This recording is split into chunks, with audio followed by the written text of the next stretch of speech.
Time now for our chart of the day. Joining us for a breakdown, we've got Rachel Dashiell, Senior Manager, Trading Services, Charles Schwab. Rachel, really appreciate you joining us because I know you're on the road for our Schwab Market Drive event, so you are wearing many hats today. All right, so among those is a breakdown of this chart. A big move yesterday for Intel. Why don't you take us through, some of the things you're noticing on trends for Intel with your short-term look first?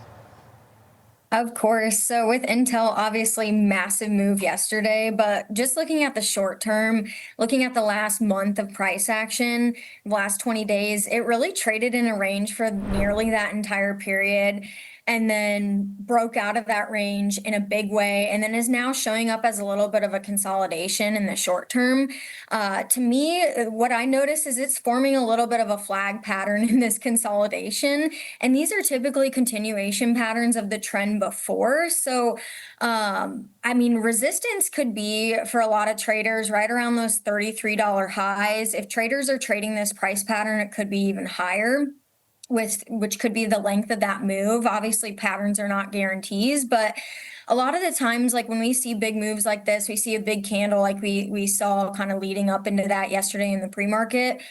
Traders could find support right around the midpoint of that large candle, probably right around like 28. So could see 33 as resistance, 28 as short-term support, just here in the short term.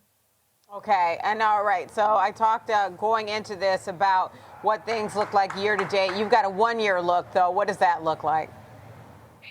Yeah, so year to date, just the last year, Intel really traded in this tight range between, I guess it was like a $9 to $10 range for the past year. And then the last couple of weeks before this breakout, it had a really tight consolidation after that bounce from the low of that range, forming a pennant pattern. So similar to the one that we're actually seeing that showed up on the shorter term after that breakout. And traders who are trading that pattern likely put their price targets up near 32, where price really hit and traded around yesterday.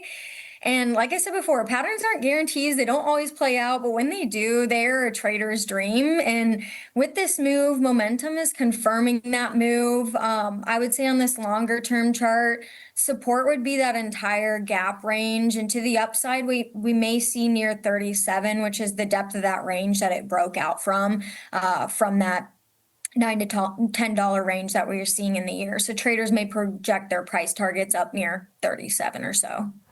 All right, thank you, Rachel, and good luck with our Market Drive event. Appreciate all your help this morning.